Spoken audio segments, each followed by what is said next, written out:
ഇതൊരു ചെറിയ വീഡിയോ ആണ്. ശരിക്കും പറഞ്ഞാൽ ഈ ഒരു ബോട്ടിൽ ഫാക്ടറി, ആ ഒരു ടാസ്കും ആ ഒരു ഫാക്ടറിയും ഒക്കെ ബിഗ് ബോസിന്റെ ആ ഒരു ഫാക്ടറി പുതിയ സംരംഭമായിട്ട് ബിഗ് ബോസ് കൊണ്ടുവന്നത് നശിപ്പിച്ചത് ആരാണ്? നിങ്ങൾ ഇത് ഞാൻ പോളായിട്ട് ഇട്ടാൽ മതിയോ എന്ന് ആലോചിച്ചതാണ്. പക്ഷെ നിങ്ങൾ എന്തായാലും ഒരു കമന്റ് ചെയ്യുക. കാരണം ഇത് എന്തായാലും ലാലേട്ടൻ വരുമ്പോൾ ഈ ഒരു ടാസ്കിനെ കുറിച്ചുള്ള സംസാരം എന്തായാലും ഉണ്ടാകും.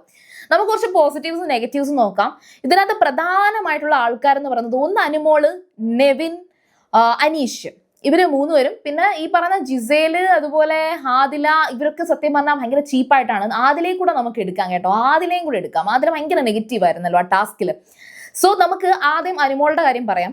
ഇവിടെ ഏറ്റവും കൂടുതലും ജയിൽ നോമിനേഷൻ വന്നപ്പോൾ ടാസ്കിന്റെ പേര് പറഞ്ഞ് കൂടുതൽ പേരും നോമിനേറ്റ് ചെയ്തിരിക്കുന്നത് അനുമോളെയാണ്. കാരണം അനുമോള് ഈ പറയുന്ന ക്വാളിറ്റി ചെക്കർ എന്ന് പറഞ്ഞ ഒരു വലിയൊരു അവസരം കിട്ടിയപ്പോൾ എല്ലാം അങ്ങ് റിജക്ട് ചെയ്തു, ആർക്കും ഒന്നും കിട്ടണ്ട എന്ന ഒരു തീരുമാനത്തിലേക്ക് ഗെയിം മനസ്സിലാക്കാതെ കളിച്ചു എന്ന് ആര്യൻ ഉൾപ്പെടെ എല്ലാവരും എടുത്തെടുത്ത് പറയുന്നുണ്ട്. ഗെയിം മനസ്സിലാക്കാതെ കളിച്ചു. എനിക്ക് തോന്നുന്നു അനുമോൾക്ക് മനസ്സിലായ ഒരു ഗെയിം എന്ന് പറയുന്നത് എന്ത് സംഭവിച്ചാലും ഒരു ക്വാളിറ്റി ചെക്കർ എന്നുള്ള നിലയിൽ താൻ ഇത് കൊള്ളാമെങ്കിൽ മാത്രമേ ആക്സെപ്റ്റ് ചെയ്യൂ, കൊള്ളില്ലെങ്കിൽ കളയണം, റിജക്റ്റ് ചെയ്യണം എന്ന് അത് അനുമോളുടെ ഒരു തീരുമാനമായിരുന്നു. അനുമോൾ അത്രയും നിഷ്പക്ഷമായിട്ട് നിൽക്കണമെന്ന് തീരുമാനിച്ചു, സത്യസന്ധമായിട്ട് നിൽക്കണമെന്ന് തീരുമാനിച്ചു. പക്ഷെ അനുമോൾക്ക് പണി കിട്ടിയത് എവിടെയാണെന്ന് ഞാൻ പറയാം. എന്തായാലും ഇവർ ഈ പറയുന്ന ബോട്ടിൽസ് അങ്ങോട്ടും ഇങ്ങോട്ടും തട്ടിപ്പറിച്ചു കൊണ്ടുവരുമ്പോൾ ബോട്ടിൽസിനകത്ത് ചുളുക്ക് സംഭവിക്കും. പക്ഷെ ആ ചുളുക്ക് കൺസിഡർ ചെയ്യരുത് എന്ന് ലാലേട്ടനല്ല, ബിഗ് ബോസ് പറഞ്ഞിട്ടും അവിടെ അനുമോള് കുറച്ച് വിട്ടുവീഴ്ച നടത്താമായിരുന്നു. പിന്നെ അനുമോള് ഒരു കാര്യം കൂടി ചിന്തിക്കണമായിരുന്നു. അതാണ് ജിഷിൻ ഇടയ്ക്കിടയ്ക്ക് പറയുന്നത്. പക്ഷെ ജിഷിന്റെ ഉദ്ദേശം വേറെയാണ് കേട്ടോ. നമുക്കത് ജിഷിന്റെ കാര്യം പറയണ്ട. ജിഷിൻ ഒട്ടും തന്നെ നല്ലൊരു ക്വാളിറ്റി പ്ലെയർ ആയിട്ട് എനിക്ക് ഫീൽ ചെയ്തില്ല. പക്ഷേ എഗെയിൻ അനുമോളുടെ കേസ് പറയുകയാണെങ്കിൽ അനുമോൾ ഒരു സ്റ്റെപ്പ് മുകളിലോട്ട് ഈ ഗെയിം പോകുന്നതിനെ കുറിച്ച് ചിന്തിക്കണമായിരുന്നു. അതായത് എന്തായാലും ഈ പറയുന്ന 3 പേരിൽ നിന്നും മൊത്തം റിജക്റ്റ് ചെയ്യാതെ അറ്റ്ലീസ്റ്റ് 1ഓ 2ഓ വെച്ചിട്ട് അങ്ങ് അക്സെപ്റ്റ് ചെയ്ത് വിട്ടിരുന്നുവെങ്കിൽ ഈ ബോട്ടിലിന്റെ കുറച്ച് ചുളുക്കും എന്താ പറയാ ചതവും ഒക്കെ ഒന്ന് കണ്ണടച്ച് ഏതെങ്കിലുമൊക്കെ 1-2 ബോട്ടിൽസ് ഒക്കെ ഒന്ന് ക്വാളിറ്റി ഓക്കെ ആണെന്ന് പറഞ്ഞ് അക്സെപ്റ്റ് ചെയ്ത് വിട്ടിരുന്നുവെങ്കിൽ ബിഗ് ബോസ് ഇതിന് ഉള്ള പാരിതോഷികമായിട്ടുള്ള കോയിൻസ് കൊടുക്കും. ആ കോയിൻസ് ബോട്ടിൽ തൊഴിലാളികൾക്ക് വീതിച്ചു കൊടുക്കാനും അവർക്ക് ആ കോയിൻസ് കിട്ടുമായിരുന്നു. അങ്ങനെ ഈ ഒരു ഗെയിം, ആ ഒരു ടാസ്ക് സക്സസ്ഫുൾ ആകുമായിരുന്നുവെങ്കിൽ, റദ്ദാക്കാത്ത അവസ്ഥയിലേക്ക് കൊണ്ടുപോയിരുന്നുവെങ്കിൽ ഉറപ്പായിട്ടും അവർക്ക് ആ പണിപ്പുര ടാസ്കിലേക്കുള്ള ഒരു ഓപ്പർച്യൂണിറ്റി ആയിരുന്നു. ആ ഓപ്പർച്യൂണിറ്റിയിലേക്ക് എത്താത്തതിന് കാരണം അനുമോളുടെ ഈ ഒരു പിടിവാശിയാണ് എന്നുള്ള ഒരു നെഗറ്റീവ് അനുമോൾക്കെതിരെയുണ്ട്. ഇനി അടുത്ത ഒരു കേസ് പറയുകയാണെങ്കിൽ ആദ്യത്തെ ദിവസം ടാസ്ക് ഇടുന്ന സമയത്ത് അനുമോൾ ശരിക്കും പറഞ്ഞാൽ പിണങ്ങിപ്പോകുന്ന ഒരു സീൻ ഉണ്ടായിരുന്നു. ശരിക്കും അത് ഉണ്ടാവാൻ പാടില്ലായിരുന്നു. അത് അനുമോളുടെ ഒരു നെഗറ്റീവാണ്. പിന്നെ അനുമോളെ ഞാൻ നെഗറ്റീവായിട്ട് എനിക്ക് തോന്നിയ ഒരു കാര്യം എന്ന് വെച്ചാൽ അനുമോൾ ശരിക്കും പറഞ്ഞാൽ ഈ ബോട്ടിൽസ് എടുക്കുന്നതും ബോട്ടിൽസ് അവര്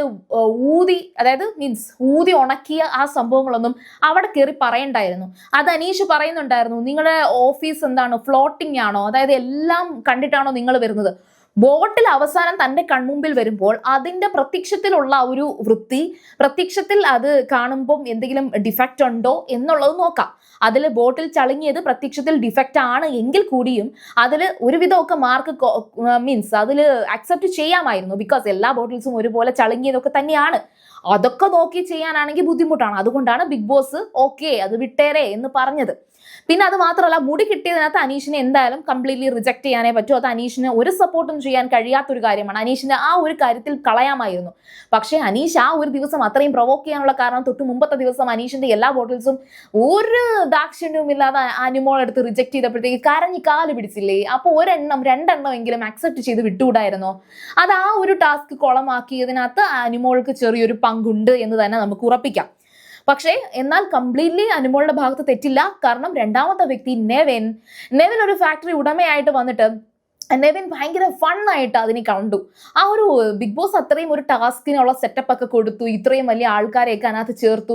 ഇതൊരു വലിയ എഫേർട്ടാണ്. ആ എഫേർട്ടിനെ പോലും മാനിക്കാതെ നെവിൻ അത് കാണിച്ചത് ഭയങ്കര ചീപ്പായി പോയി. സോ നെവിനാണ് ഇതിനകത്ത് മൊത്തത്തിൽ ഏറ്റവും കൂടുതൽ കുളവാക്കിയത് എന്ന് എനിക്ക് തോന്നുന്നുണ്ട്. പിന്നെ അനീഷും ആദിലയും തമ്മിലുള്ള പേഴ്സണൽ ഗ്രഡ്ജസ് കംപ്ലീറ്റ്ലി ഈ ഒരു ടാസ്കിൽ കൊണ്ടുവരികയും നൂറയും ആദിലയും മനഃപൂർവ്വം അനീഷിൻ്റെത് കുളമാക്കാൻ വേണ്ടി അതിന്റെ ആ ഒരു മുകളിൽ കയറിയിരുന്നത്, വെള്ളം എടുത്ത് ഒഴിച്ചത്, അവസാനം വെള്ളം മൊത്തം എടുത്ത് ജ്യൂസ് മൊത്തം എടുത്ത് കമത്തിയത്, ഇത് ഭയങ്കര ബോറായിപ്പോയി. സോ അവിടെ എനിക്ക് അനീഷിനേക്കാൾ കുറ്റം പറയാൻ തോന്നുന്നത് ആദിലയെ തന്നെയാണ്. ആദിലയാണ് അത് മൊത്തവും കൊളമാക്കിയത് എന്ന് എനിക്ക് തോന്നുന്നുണ്ട്. സോ അങ്ങനെ നോക്കുവാണെങ്കിൽ ആ ടാസ്ക് സത്യത്തിൽ ഇവരെല്ലാവരും കൂടെ ചേർന്ന് കൊളമാക്കി. എന്ന് തന്നെ പറയാം. പിന്നെ ആ ടാസ്കിൽ നല്ലത് ചെയ്തു എന്ന് പറയാൻ ശരിക്കും പറഞ്ഞാൽ ആര്യനെ പറയാമായിരുന്നു. പക്ഷെ ആര്യനാണെങ്കിലോ ഇന്നിപ്പോ ആ ടാസ്കിൽ ഈ പറയുന്ന ഒരു സംഭവം ഉണ്ടായിരുന്നു. അത് ഞാൻ അടുത്തൊരു വീഡിയോയിൽ ഞാൻ ജസ്റ്റ് ഒന്ന് മെൻഷൻ ചെയ്യാം. കാരണം വെച്ചാൽ ഇതിപ്പോ തന്നെ ഒരുപാടായി തോന്നുന്നു, ചെറിയൊരു വീഡിയോ എന്ന് പറഞ്ഞാൽ തുടങ്ങിയത്.